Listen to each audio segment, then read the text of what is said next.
கசப்பே இல்லாமல் ஒரு சுண்டக்காய் குழம்பு செய்யலாம். 1 கப் அளவு சுண்டக்காய் 2ஆக கட் பண்ணியிருக்கேன்.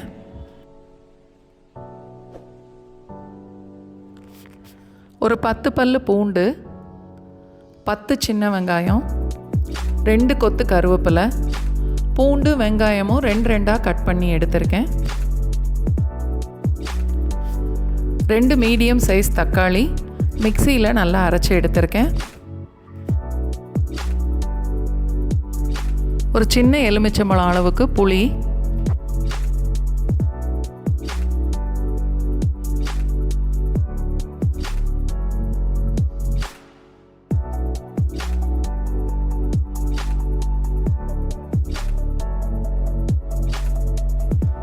தாளிக்கிறதுக்கு ஒரு 3-4 டேபிள் ஸ்பூன் அளவுக்கு நல்லெண்ணெய் சேர்த்துட்டு 1 டீஸ்பூன் அளவுக்கு கடுகு,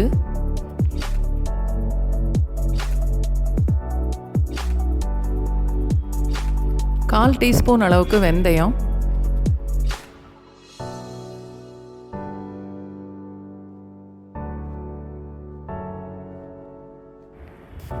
வெங்காயம் பூண்டு கருவேப்பிலை எல்லாத்தையும் சேர்த்து ஒரு தடவை கிளறி விட்டுட்டு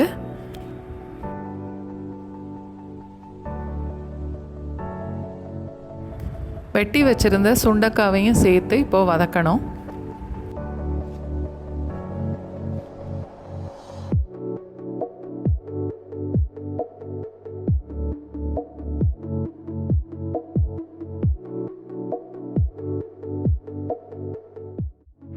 சுண்டக்காய் பாதி வேகிற வரைக்கும் எண்ணெயிலையே வதக்கணும். மீடியம் ஃப்ளேமை விட கொஞ்சம் கம்மியாக அடுப்பை வச்சுட்டு ஒரு 2-3 நிமிஷம் வரைக்கும் வதக்கலாம்.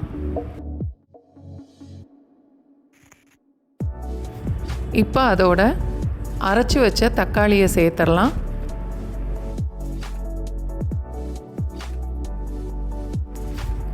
மூணுலேருந்து 4 டீஸ்பூன் வரைக்கும் சாம்பார் பொடி. சாம்பார் பொடிக்கு பதிலாக குழம்பு மிளகாத்தூள் கூட சேர்த்துக்கலாம்.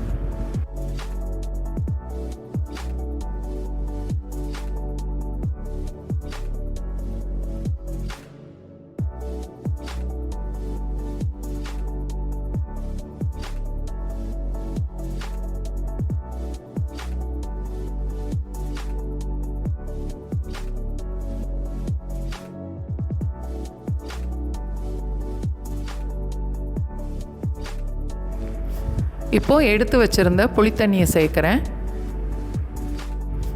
1 கப் அளவுக்கு இருக்கும்.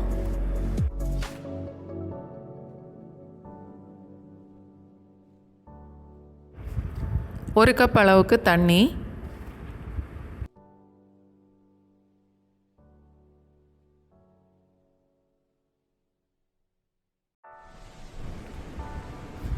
தேவையான அளவுக்கு உப்பு,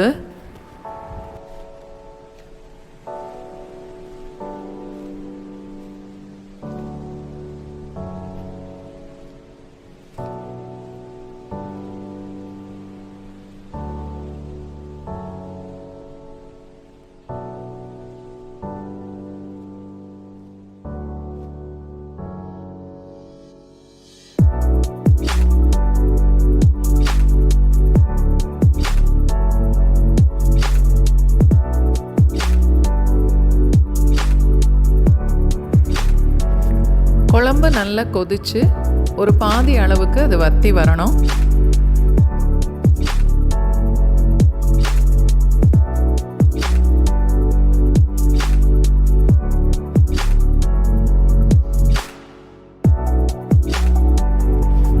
அடுப்பை மீடியம் ஃப்ளேமில் வச்சுட்டு குழம்ப மூடி வச்சிடலாம்.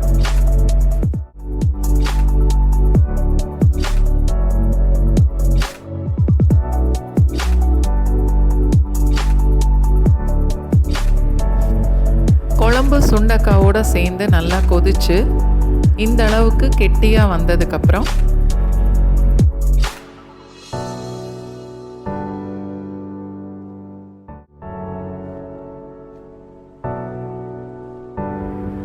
ரெண்டு 3 டீஸ்பூன் அளவுக்கு நல்லெண்ணெய் சேர்த்துட்டு அடுப்பை ஆஃப் பண்ணிடலாம்.